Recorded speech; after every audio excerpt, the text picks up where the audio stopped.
Bitcoin hit a new record high today, nearly reaching $90,000 for the first time ever. President-elect Donald Trump was once a skeptic of the digital currencies, but apparently now he's changing his tune. Fox 9's Arthur Chan joining us live in the newsroom with more on Trump's impact on crypto. Arthur. Well, Teresa, Steve, the impact is absolute, especially after promising on the campaign trail to ease regulations and to cut back some enforcement of securities laws.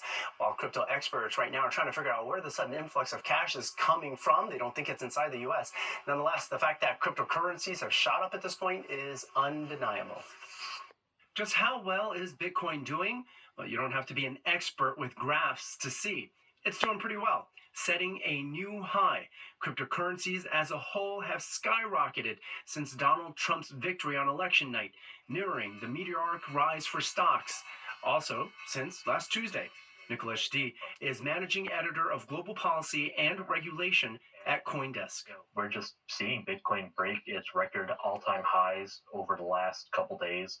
Other crypto assets are also taking off, and one of the ones in the top 10, Cardano ADA, has jumped a dramatic 80%. So what exactly is driving the frenzy? Trump's promises on the campaign trail that he will be a crypto-friendly president. Upon taking office, I will immediately appoint a Bitcoin and Crypto Presidential Advisory Council. During the past 4 years, the Biden administration has taken steps to regulate the volatile crypto industry, in part prompted by the collapse of FTX and the downfall of Sam Bankman-Fried, also known as SBF. The former FTX brainchild was convicted of fraud and related crimes last year. His companies collapsed into bankruptcy. He is serving 25 years in prison. Cryptocurrency experts say the new Trump administration isn't just expected to ease back regulations, but a sweep of the presidency, the Senate, and the House means pro-crypto legislation could pass within the next year. But there is also a word of caution that the work inside the crypto industry hasn't changed since Election Day, just how investors feel about it. And there's a lesson from history here. Longtime crypto investors are going to remember the days of, you see 10% swings in either direction. So it went up pretty quickly. It can go down pretty quickly.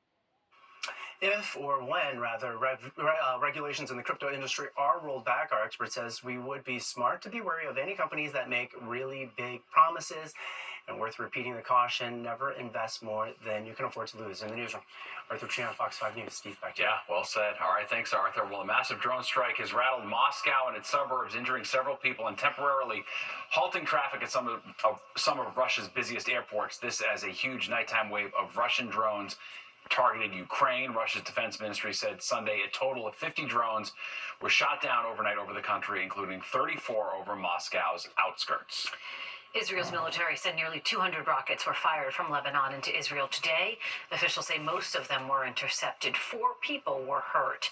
It comes after an Israeli airstrike destroyed a home in northern Lebanon, killing at least 8 people and wounding 14 others. The attack also comes on the same day. Israel's foreign minister said progress was being made toward a U.S.-brokered ceasefire with Lebanon's Hezbollah. However, the militant group leader said it had not received a proposal and it was prepared to keep fighting. This Veterans Day tributes were held to honor military service across the country. Yeah, the biggest celebration was in New York City's annual parade that marched along Fifth Avenue. Fox 5's Lisa Evers was there, and she brings us the excitement. A Marine Corps marching band delighted the large crowds that lined Fifth Avenue for the 105th annual New York City Veterans Day Parade, the largest in the country. The Grand Marshal was a real-life hero, Medal of Honor recipient Dakota Meyer. It's such an honor to be able to be up here at the largest Veterans Day celebration in the city of New York and represent the greatest that America has to offer their veterans.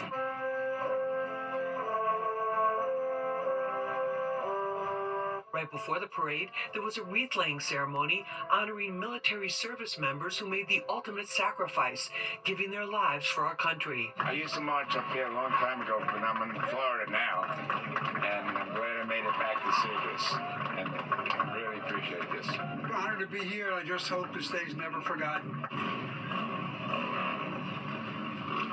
Mayor Eric Adams marched to show his appreciation for veterans, including one member of his administration. I was in the Marine Corps 20 years ago. This week, next week, I was in the Second Battle of Fallujah. one of the largest battles of the Iraq War. Still very close to a lot of my Marines from 3rd Battalion, 1st Marines to this day. Spectators lined Fifth Avenue, where more than 20,000 marchers represented every branch of military service. There were more than 30 floats. For many along the parade route, it was personal. I'm here for my nephew today, who is a young person who is following the footsteps of our grandfathers and our grandmothers. I'm here to honor my father, and who's a World War II veteran, and my brother, who is a Vietnam veteran. And I do this every year. My grandson is an ROTC program, and my husband also retired veteran in the military army. God bless you all. The phenomenal turnout today for our military veterans leaves no doubt they have a tremendous cross-section of support. It was a moving show of unity that meant so much to so many. On Fifth Avenue, I'm Lisa Evers, Fox 5 News. Great to see. And Fox 5 is partnering with U.S. Vets Make Camo Your Cause to help prevent and put an end to veteran homelessness in the United States. You can join us by making a donation. For more information, just scan that QR code right on your screen. Well, an iconic holiday tradition in Manhattan will not happen this year. Saks Fifth Avenue's Holiday Light Show at its flagship location has been canceled. A spokesperson for the company says it will instead celebrate its 100th year of its flagship building by elegantly illuminating the facade and framing the holiday windows. The Saks Holiday Light Show has been held annually since 2004. Gotham West Market, a food hall and Hell's Kitchen, is shutting down after 11 years. The more than 10,000 square foot food hall on 11th Ave was once considered to be one of the best in the city. But over the past couple of years, several top food stalls have left the building, and now only 5 remain. The owner of the market did not give a specific reason for the closure, but it's expected to be shut down by the end of the year. Schedule changes to a few Long Island Railroad lines begin today. Officials say one of the 4 tubes into Penn Station is closed because of the East River Tunnel Rehabilitation Project. It's causing some changes on the Long Branch, Port Jeff, Ronkonkoma, and West Hempstead branches. You can find out more info on NTA.com. Well, did you see it? New York City actually saw a little bit of rain last night. Yeah, a little bit. Nick is here with a check of the forecast. Hey, Nick. Yes, that was about 0.27. So just over a quarter of an inch of rain. We'll take what we can get. This is not going to survive. We're not going to get that rain. In fact, it's going to be a cool down and a dry forecast ahead, and I'll have it for you when the 10 o'clock news returns. You're watching the 10 o'clock news. In under 2 months, President-elect Donald Trump will return to the White House. He's promising to bring major immigration reform. This has put over 500,000 DACA recipients on edge about their future. Many of the so-called dreamers have spent the majority of their lives in the U.S., and some now have American children of their own. Fox 5, Sharon Crowley joins us live from the newsroom with more on what immigration lawyers have to say tonight. Sharon. Yeah, that's right. Steve and Teresa, there are about 580,000 dreamers brought to this country unlawfully as kids. Now, these dreamers are very worried that a new Trump administration means they might be at risk of being sent back to a country they have no ties to anymore. We are not what you're seeing on TV.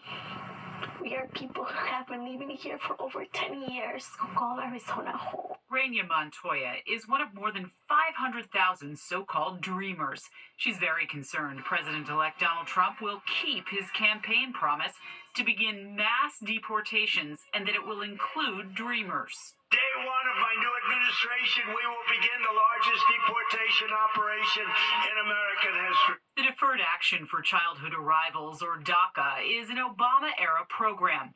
It has allowed those who were brought into the U.S. unlawfully as children to obtain a renewable 2-year work permit, protecting them from deportation.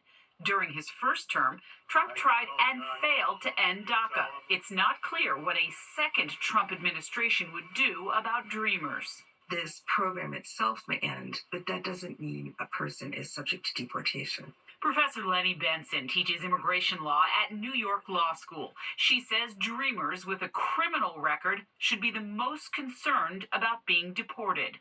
If you have a final order of removal, and particularly if you have any criminal convictions, you would be a priority of ICE to act to remove you.